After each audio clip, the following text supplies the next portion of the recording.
பரமசிவனும் பார்வதியும் தூங்கச் சென்றனர். எப்போதும் போல் பரமசிவன் சீக்கிரம் தூங்கிப் போய்விட்டார். பரமசிவன் தூங்கிய பிறகு நடு இரவில் எப்போதும் கிளம்புவது போல் பார்வதி கிளம்பிவிட்டாள்.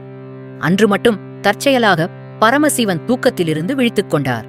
சுற்றும் முற்றும் பார்த்தார். தன் பக்கத்தில் படுத்திருந்த பார்வதியை காணவில்லை.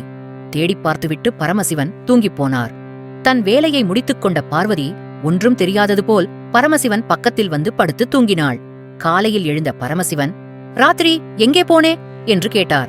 பார்வதிக்கு என்ன சொல்வதென்று தெரியவில்லை.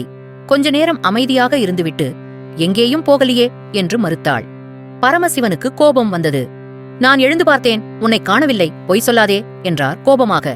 பார்வதி சிரித்துக்கொண்டே, "அதுவா, எனக்கு தூக்கம் வரவில்லை, அதனால் உலாவிவிட்டு வந்தேன்" என்றாள். அதற்கு மேல் பரமசிவன் எதுவும் கேட்கவில்லை. மறுநாள் இரவு பரமசிவனுக்கு தூக்கம் வரவில்லை. நடு இரவில் பார்வதி தன் வேலைக்கு கிளம்பினாள். பார்வதி புறப்படுவதை தெரிந்து கொண்ட பரமசிவன் அவளுக்கு தெரியாமல் பார்வதியின் பின்னாலேயே போனார். பார்வதி நேராகச் சுடுகாட்டுக்குச் சென்று விகாரமான உருவெடுத்து புதைத்து வைத்திருந்த பிணங்களை தோண்டி எடுத்துக் கடித்து தின்றாள். எரியும் பிணங்களை பிடுங்கித் தின்றாள். இதை பார்த்த பரமசிவன் அதிர்ச்சியடைந்தார்.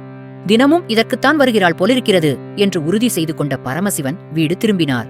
அன்று காலை அவர் பார்வதியை எதுவும் கேட்கவில்லை. இயல்பாக இருந்துவிட்டார். பார்வதியின் இந்தச் செயலுக்கு முடிவு கட்ட எண்ணிய பரமசிவன் ஒரு திட்டம் போட்டார். பகல் வேளையில் நேராகச் சுடுகாட்டுக்குப் போகும் வழியில் அகலமாகவும் ஆழமாகவும் ஒரு குழியை வெட்டினார். அதன்மேல் புல் தழைகளைப் போட்டு மூடிவிட்டு வந்துவிட்டார். நள்ளிரவு வந்தது. பார்வதி புறப்பட்டாள். நேற்று போலவே இன்றும் பரமசிவன் பார்வதியை பின்தொடர்ந்தார். மிகவும் ஆர்வத்தோடு போன பார்வதிக்கு வழியில் குழி இருப்பது தெரியவில்லை. குழிக்குள் விழுந்துவிட்டாள் பார்வதி.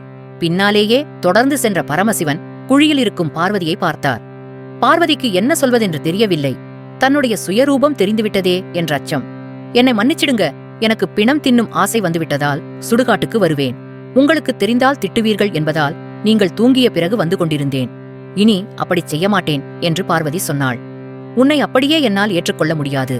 உன்னிடம் உள்ள இந்த ராட்சத குணத்தை விட்டுவிட்டு வந்தால் ஏற்றுக்கொள்கிறேன்" என்றார் பரமசிவன். "அப்படியே செய்கிறேன். இந்த குழியிலேயே என்னுடைய மற்றொரு உருவை விட்டு வருகிறேன். என்னை வணங்குபவர்களுக்கு இனி நன்மைகள் செய்வேன்" என்று பார்வதி உறுதியளித்ததும் பார்வதியை வெளியில் எழுப்பினார். பார்வதி வெளியே வந்ததும் அந்த குழியை மூடினார் பரமசிவன். இன்றும் புதையுண்ட பார்வதியின் சக்தியான காட்டேரி பூமிக்கடியில் இருப்பதாக நம்புகின்றனர். காட்டேரியம்மன் காவல் தெய்வமாக வழிபடப்பட்டு வருகிறாள். சிலருக்கு குலதெய்வமாகவும் இருக்கிறாள். திருவண்ணாமலை மாவட்டம் செய்யாறு வட்டத்தில் உள்ள மேல்சீஷமங்கலத்தில் வாழ்ந்து வரும் மக்கள் கூட்டத்தில் 80க்கும் மேற்பட்ட குடும்பங்கள் நடுக்கொத்து வகையறாவைச் சேர்ந்தவர்கள். அவர்கள் காட்டேரியம்மனை தங்கள் குலதெய்வமாக வழிபட்டு வருகின்றனர். காட்டேரியம்மனுக்கு கோயில் கட்டிடம் என்று ஒன்றுமில்லை. ஒரு வேப்ப மரத்தடியில் உள்ள குழி மட்டுமே வழிபாட்டுக்குரிய தளம். ஒவ்வொரு ஆண்டும் விழா நடத்தப்படுவதில்லை.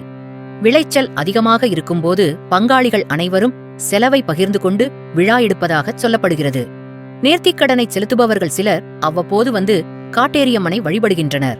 ஏதாவது ஒரு ஞாயிற்றுக்கிழமை நள்ளிரவில் காட்டேரியம்மன் வழிபடப்படுகிறாள். நடுக்கொத்து வகையறாவில் வயதானவர் அம்மனுக்கு பூசாரியாக இருப்பார். அவர் ஒரு புதுத் துணியால் வாயை கட்டிக்கொண்டு காட்டேரியம்மனுடைய குழியை மூடியிருக்கும் தழை குப்பை கூளங்களை எடுத்துச் சுத்தம் செய்வார். ஏற்கனவே இருக்கும் மண்ணையும் ஓரங்குலம் வெட்டி எடுக்கின்றனர். பின்னர் தண்ணீர் தெளித்துச் சுத்தம் செய்து புதிய மண்ணில் பிடித்த பிள்ளையார்களை எண்ணாமல் குழியில் வைக்கின்றனர். காட்டேரியம்மனுக்கு படைக்கப்படும் வெற்றிலை, பாக்கு, கருப்பு மணி, கற்பூரம், கொழுக்கட்டை எவற்றையுமே எண்ணுவதில்லை. எண்ணாத பொருள் என்றுதான் சொல்கின்றனர்.